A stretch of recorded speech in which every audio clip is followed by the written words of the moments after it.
तो बच्चों आज का अपना लेक्चर है न्यूरोलॉजिकली एक्टिव ड्रग्स। हमने प्रीवियस वीडियो में एंटासिड के बारे में पढ़ा था, एंटासिड एंड एंटीहिस्टामिन्स के बारे में। ठीक है, तो आज हम पढ़ेंगे neurologically active drugs. Basically neurologically active drugs वो ड्रग्स होते हैं जो कहीं ना कहीं हमारे नर्वस सिस्टम को इफ़ेक्ट करते हैं। ठीक है, या तो उनको न्यूरोलॉजिकल यानी कि या तो हमारे नर्वस सिस्टम को सप्रेस करते हैं या उसे काफ़ी ज़्यादा एक्टिव कर देते हैं। ठीक है, तो ये जो ड्रग्स हैं ये बेसिकली दो टाइप्स के होते हैं, या इनकी हमने दो कैटेगरीज बना रखी हैं। पहली जो कैटेगरी है दैट इज़ ट्रैंकुलाइजर्स और दूसरी कैटेगरी है एनाल्जेसिक्स। अब ट्रैंकुलाइजर क्या होते हैं? ट्रैंकुलाइजर बेसिकली वो ड्रग्स होते हैं जो स्ट्रेस को या मेंटल डिजीज़ को, डिप्रेशन को ट्रीट करने के काम आते हैं। जैसे कई बार हमें स्ट्रेस हो जाता है, हम डिप्रेशन में चले जाते हैं। ठीक है, हमें मेंटली काफ़ी ज़्यादा अच्छा नहीं लगता, तो ये नींद नहीं आती है। तो इस टाइप के जो ड्रग्स हैं ट्रैंकुलाइजर्स, वो हमारे जो मेंटल जो स्ट्रेस है उसको कम करने में काम आते हैं। और जो मेन जो चीज़ है वो ये है कि ये जितनी भी हमारी जो नींद की जो दवाइयाँ होती हैं, नींद की जो गोलियाँ होती हैं, स्लीपिंग पिल्स, उनमें ये काम आते हैं। ठीक है, अब इसका मैं एक एग्जांपल देता हूँ। कई बार क्या होता है कि हम काफ़ी ज़्यादा डिप्रेशन में चले जाते हैं। जैसे हमसे कोई काम नहीं हो रहा है, ठीक है, या हम पढ़ नहीं पा रहे हैं, हम पढ़ाई के लिए टाइम नहीं निकाल पा रहे हैं, लेकिन हम चाह रहे हैं कि हम पढ़ें, फिर भी हमारी पढ़ाई नहीं हो पा रही है, तो हम डिप्रेशन में चले जाते हैं कि पढ़ाई नहीं होगी तो क्या होगा, ऐसा वैसा। ठीक है, तो इन सब बीमारियों को दूर करने के लिए हम इन ड्रग्स का काम में लेते हैं। अब इन ड्रग्स का काम तभी हम लेंगे, ध्यान रखना, डिप्रेशन, एक नॉर्मल डिप्रेशन में अपन वैसे भी कई बार आते हैं। नॉर्मल डिप्रेशन में इन दवाइयों का इस्तेमाल नहीं करते हैं।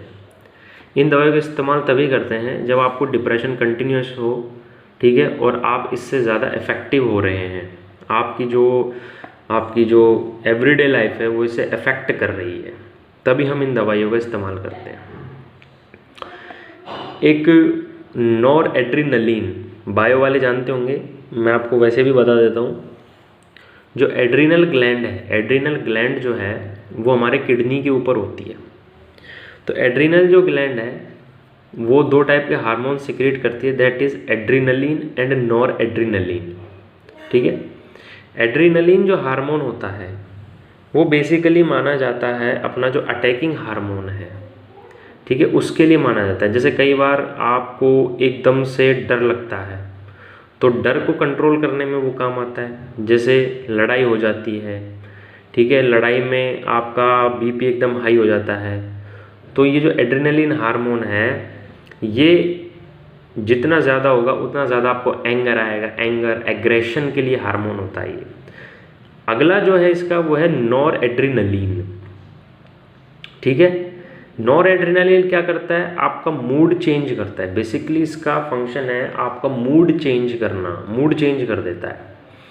अगर इसका लेवल, नॉर्मल लेवल अगर इसका लो होगा, कम होगा, तो आप डिप्रेशन में चले जाएंगे। ठीक है, तो कहने का मतलब अगर एड्रेनलिन की कमी हो जाती है आपकी बॉडी में तो आप डिप्रेशन फील करेंगे। यानी कि डिप्रेशन में ये हार्मोन आपकी हेल्प करता है। जब आपको डिप्रेशन हो जाता है तो ये हार्मोन उसको ठीक करने के लिए काम में आता है। ठीक है, अब डिप्रेशन को क्योर करने के लिए कौन कौन से ड्रग्स हैं, तो वो ड्रग्स आप नाम याद रखें। देखो, ये जो रेड बॉक्सेस में मैंने ये जो इसको घेरा हुआ है, ये ऐसा ही क्वेश्चन आता है। जैसे कि ये दो ड्रग्स के नाम लिखे हुए हैं आपके, एप्रोनाजाइड एंड फेनिजाइन। ठीक है, एप्रोनाजाइड और फेनिलजाइन, यूज इन डिप्रेशन। अब ये जो दो दवाइयाँ हैं दैट इज माइल्ड ट्रैंकुलाइजर्स और रिलीव टेंशन, माइल्ड ट्रैंकुलाइज़र का मतलब है जो हल्के ट्रैंकुलाइज़र है, जो हार्ड डोज नहीं है वो, ठीक है। जो इक्वानिल है, इक्वानिल जो आपके जो मेडिसिन है या जो केमिकल है, दैट इज़ डिप्रेशन और हाइपरटेंशन में आपको काम में आता है, ठीक है। अगली जो क्लास है ड्रग्स की इसके अंदर वो है बारबिटरेट्स। बारबिटरेट्स क्या हैं? That are the derivatives of barbituric acid. Barbituric जो एसिड है उसके ये डेरिवेटिव है। और बेसिकली जो मेन जो चीज़ है जो याद रखने वाली इसमें बारबिटरेट्स में, दीज आर हिप्नोटिक। ये आपको हिप्नोसिस ला देते हैं, ठीक है। आप हिप्नोटाइज जैसा हो जाता है आदमी, उस टाइप से फील करवाते हैं ये। और ये नींद लाते हैं, that is sleep producing agent. आपको नींद आ जाएगी और जितना आप सोओगे उतना डिप्रेशन से बाहर आ जाओगे, ठीक है। बारबिटरेट्स में जो इसकी जो क्लास है, बारबिटरेट्स के एग्जाम्पल्स जो हैं वो आपके सामने ये दे रखे हैं, ये आपको याद रखना है। वेरिनल, एमाइटल, नैम्ब्यूटेल, ठीक है, ल्यूमिनल और इस्कोनॉल। एक बात ध्यान रखना, ये ऑप्शंस में आ सकते हैं, एक एक नंबर में आते हैं। बेसिकली हमें इनकी डेफिनेशन और जो मेडिसिन है उनके नाम याद रखने हैं, कौन सी मेडिसिन किस में काम आती है, ठीक है। आपसे पूछ सकता है कि ऑप्शन देके कि इनमें से कौन कौन बारबिटरेट्स हैं, तो आपको ये नाम याद होने चाहिए। ये नाम याद होंगे तभी आप बता पाएंगे, ठीक है। और जो अदर ट्रैंकुलाइज़र हैं that is Valium and serotonin, ठीक है। तो ये आपको इनके नाम ड्रग्स के ज़रूर याद रखने हैं। अगली जो क्लास है न्यूरोलॉजिकल एक्टिव ड्रग्स में, दैट इज़ एनाल्जेसिक्स। देखो एनाल्जेसिक जो होता है उसका मेन काम है पेन ख़त्म करना, रिड्यूस पेन। जैसे आपके बॉडी में जो दर्द होता है, जैसे रिड्यूस और abolish pain without causing impairment of consciousness, ठीक है। कॉन्शियसनेस को बिना छेड़े, ठीक है, आपकी बॉडी में जो पेन हो रहा है उसको ठीक कर देना, ठीक है। अब impairment of consciousness, mental confusion, incoordination और पैरालिसिस, ठीक है, इनसे ये सब चीज़ें नहीं आती हैं। और some other disturbance of nervous system, clear. जैसे कि बॉडी में मैंने आपको पहले बताया, जब आपकी बॉडी में दर्द हो जाता है तो हम बेसिकली जो जनरली जो दवाइयाँ लेते हैं, दैट इज़ पैरासीटामोल ले लेते हैं, डाइक्लोफेनिक ले लेते हैं, एस्पिरिन ले लेते हैं, ठीक है। इससे आपकी बॉडी में दर्द खत्म हो जाता है। देखो अब एनाल्जेसिक्स के अंदर भी, एनाल्जेसिक को भी हम दो कैटेगरी में डिवाइड करते हैं। एक है नॉन नारकोटिक और दूसरी है नारकोटिक। दोनों में अंतर क्या है ज़रा देखो। जो नॉन नारकोटिक्स हैं, नॉन नारकोटिक्स की आपको आदत नहीं पड़ती है। आदत का मतलब है जो नॉन नारकोटिक्स है ये नशीली दवाइयाँ नहीं हैं, ठीक है। और जो नारकोटिक्स हैं उनमें जितने भी नशीले ड्रग्स आते हैं जिनसे नशा होता है, ठीक है, वो सारे के सारे नारकोटिक्स में आते हैं। बेसिकली जो नारकोटिक्स हैं वो जो आपके गांजा हो गया, हीरोइन हो गया, ठीक है, कोडीन हो गया, ये सारे के सारे जो है, ओपियम हो गया, अफीम, ये सारे के सारे नारकोटिक ड्रग्स हैं, ठीक है।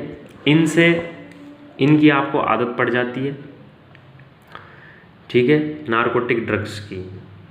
आगे देखो, इसमें जो है बेसिकली नॉन नारकोटिक में वो है आपके पैरासीटामोल, एस्पिरिन।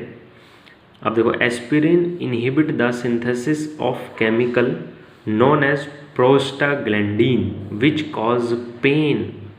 जो एस्पिरिन है, एस्पिरिन दर्द किससे हो रहा है? जो प्रोस्टाग्लैंडीन नाम का जो केमिकल है, ध्यान से देखना, प्रोस्टाग्लैंडीन एक केमिकल का नाम है जिसकी वजह से हमारी बॉडी में दर्द हो रहा है। तो एस्पिरिन क्या काम करती है? उस प्रोस्टाग्लैंडीन को इनहिबिट करती है, रोकती है बनने से। तो रोकेगी तो हमारा दर्द ठीक हो जाएगा, ठीक है। एस्पिरिन कब कब ली जाती है? एस्पिरिन दवाई जो है, जनरली जो एस्पिरिन है वो आपको क्रिटिकल कंडीशन में दी जाती है। एस्पिरिन जनरली अपने कई जगह बैन भी है। अपने इंडिया में तो दी जाती है एस्पिरिन, लेकिन कई कंट्रीज़ में एस्पिरिन को बैन कर दिया गया है। देखो aspirin works in skeletal pain, जो आपके अर्थराइटिस से जो दर्द होता है, अर्थराइटिस का मतलब जो गठिया होती है, गठिया नाम सुना होगा आपने, गठिया बाय, तो गठिया बाय में जो आपके स्केलेटन में हड्डियों में जो दर्द होता है, जोड़ों में जो दर्द होता है, उसके लिए एस्पिरिन दी जाती है। अगला इसका फंक्शन है रिड्यूस फीवर, रिड्यूस फीवर बुखार कम करने के भी काम आती है। और आगे मैंने लिखा हुआ है एंटीपायरेटिक, एंटीपायरेटिक्स वो ड्रग्स होते हैं जो आपके बॉडी के टेम्परेचर को कम करते हैं, lower the body temperature, antipyretics. ठीक है, बुखार की जितनी भी गोलियां हैं दैट इज एंटीपायरेटिक्स। एंटीपायरेटिक्स वो ड्रग्स होते हैं जो आपके बॉडी के टेम्परेचर को कंट्रोल करते हैं, कम करते हैं, दैट इज एंटीपायरेटिक्स। ठीक है, अगला है प्रिवेंट ब्लड क्लॉटिंग। देखो यहाँ से एक बार क्वेश्चन आया था कि हार्ट अटैक के लिए कौन सी दवाई ठीक होती है और क्यों। तो हार्ट अटैक के लिए एस्पिरिन ठीक होती है। क्यों ठीक होती है? Because it prevent blood clotting, ये ब्लड क्लॉटिंग को रोकती है। जैसे हार्ट अटैक जब भी आता है तो हमारी जो ब्लड वेसल्स हैं वो ब्लॉक हो जाती हैं। अब खून अगर जम जाएगा अपनी ब्लड वेसल्स में, या रुक जाएगा या धीरे धीरे चलेगा, तो हमारे हार्ट को ब्लड नहीं मिलेगा, और हमारे हार्ट को ब्लड नहीं मिलेगा तो हमें हार्ट अटैक की सिचुएशन आ जाएगी। ठीक है, तो ये दवाई क्या काम करती है? ब्लड को जमने से रोकती है ब्लड वेसल्स में। ठीक है, तो ये हो गए आपके नॉन नारकोटिक्स ड्रग्स, वो हैं जिनकी आपको हैबिट नहीं पड़ती है। ठीक है, अगली जो क्लास है बेसिकली आप इसका इंतज़ार कर रहे होगे, नारकोटिक जो ड्रग है, नारकोटिक जितने भी ड्रग हैं ये सारे के सारे जो नशीली जो दवाइयाँ हैं या जो नशे वाले केमिकल्स हैं उनमें है। ये सबको जिनमें भी नशा होता है उनको नारकोटिक्स में हम रखते हैं। ठीक है, अल्कोहल को नारकोटिक्स में नहीं रखते हैं, ध्यान रखना।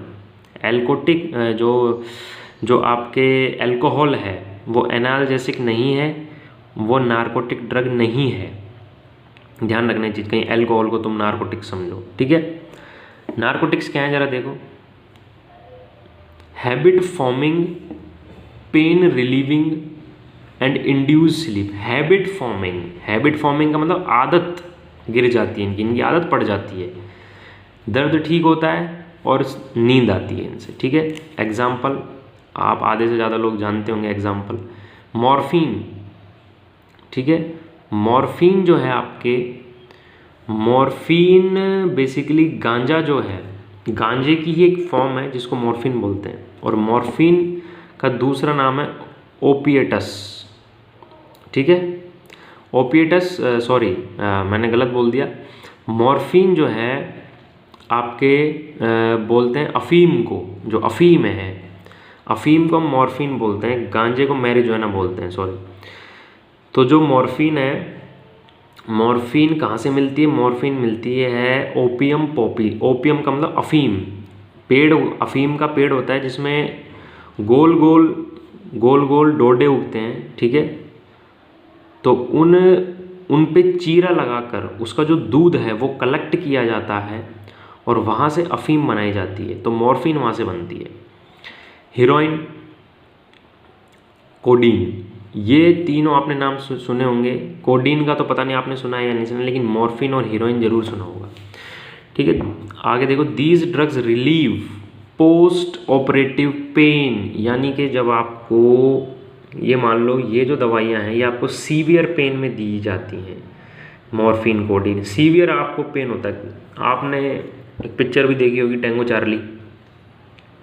तो टैंगो चार्ली में जब जो नक्सलवादी होते हैं वो एक आर्मी पर्सन का पेट काट के छोड़ देते हैं, तो उसको दर्द हो रहा होता है, तो उसके साथी उसको बोलते हैं कि इसको मॉर्फिन का इंजेक्शन दो जल्दी। तो मॉर्फिन के इंजेक्शन से क्या होगा? खून तो बहना रुकेगा नहीं, वो तो बहेगा, वो तो मरेगा आदमी, लेकिन उसका दर्द कम हो जाएगा। ठीक है, तो उसको मॉर्फिन का इंजेक्शन फिर लगाया भी था, फिर उसको मार भी देते हैं बाद में। तो मॉर्फिन, ये जो दवाइयाँ हैं, जो नारकोटिक ड्रग्स हैं, ये उसी केस में दिए जाते हैं जब आपको सीवियर पेन हो, जैसे कि सीवियर पेन का मतलब पोस्ट ऑपरेटिव पेन, जब ऑपरेशन हो जाता है, किसी भी पर्सन का ऑपरेशन होता है, ऑपरेशन के बाद में, ऑपरेशन के वक्त तो ऐसा कोई दिक्कत नहीं थी, ऑपरेशन के बाद में जब वो धीरे धीरे जब वो ठीक हो रही होती है वो अंदर से, तो बहुत दर्द होता है, तो उसमें ये रिलीफ करता है। कार्डिक पेन, कार्डिक पेन जो आपके जो कार्डिक मसल्स हैं, ठीक है, कार्डिक मसल्स आपकी हार्ट की मसल्स को बोलते हैं, तो कार्डिक जो वर्ड आया वो हार्ट से आया है। आपको दर्द हो रहा है चेस्ट में तो दिया जाता है, सीवियर पेन के लिए, बेसिकली सीवियर पेन के लिए दिया जाता है, ठीक है। तो आगे है, अगर इसकी ओवरडोज हम ले लें तो क्या होती है, अगर इसकी ओवरडोज हम ले लेते हैं तो आप स्टेपर कंडीशन में चले जाते हो। स्टेपर का मतलब होता है सदमा लगना या अर्धचेतन। अर्धचेतन का मतलब आपका आधा दिमाग काम कर रहा है और आधा दिमाग काम नहीं कर रहा, ठीक है, आप किसी और ही ख्यालों में खो जाते हो, ठीक है। कोमा, ओवरडोज में ध्यान रखना, जब आप इसकी ज़्यादा डोज ले लेते हैं कोमा में चले जाएंगे, कन्वल्जन आ जाएगी, ऐठन आने लग जाएगी और अल्टीमेटली डेथ भी हो सकती है, ठीक है। तो ये जो नारकोटिक ड्रग्स हैं ये बेसिकली नहीं लेने चाहिए, ठीक है, बिल्कुल नहीं लेने चाहिए, इनसे आदत पड़ती है। और ये ही जो हैं आपके आप जो ड्रग समझते हो बेसिकली, तो ड्रग कोई नारकोटिक ही नहीं होते, जितने भी केमिकल एजेंट्स हैं जो हमारे थेरेप्टिक यूज़ आते हैं वो सारे सारे ड्रग्स कहलाते हैं, ठीक है। इन वालों की आदत पड़ती है बस नारकोटिक्स की। बाकी समझ में आ गया होगा। ट्रैंकुलाइजर्स, एनाल्जेसिक, ये न्यूरोलॉजिकली एक्टिव ड्रग्स हैं, ठीक है। ये हमारे जनरली जो ट्रैंकुलाइज़र है, डिप्रेशन, एंजाइटी, ठीक है, हाइपरटेंशन, इनको दूर करते हैं। एनाल्जेसिक्स जो होते हैं वो आपके पेन रिलीविंग होते हैं। इसमें 2 टाइप के होते हैं, नारकोटिक एंड नॉन नारकोटिक, ठीक है। नारकोटिक्स की आदत होती है, नॉन नारकोटिक्स की आदत नहीं पड़ती है, ठीक है। तो ये हो गया आपके न्यूरोलॉजिकली एक्टिव ड्रग्स। अब कल नेक्स्ट क्लास में हम पढ़ेंगे एंटी माइक्रोबियल।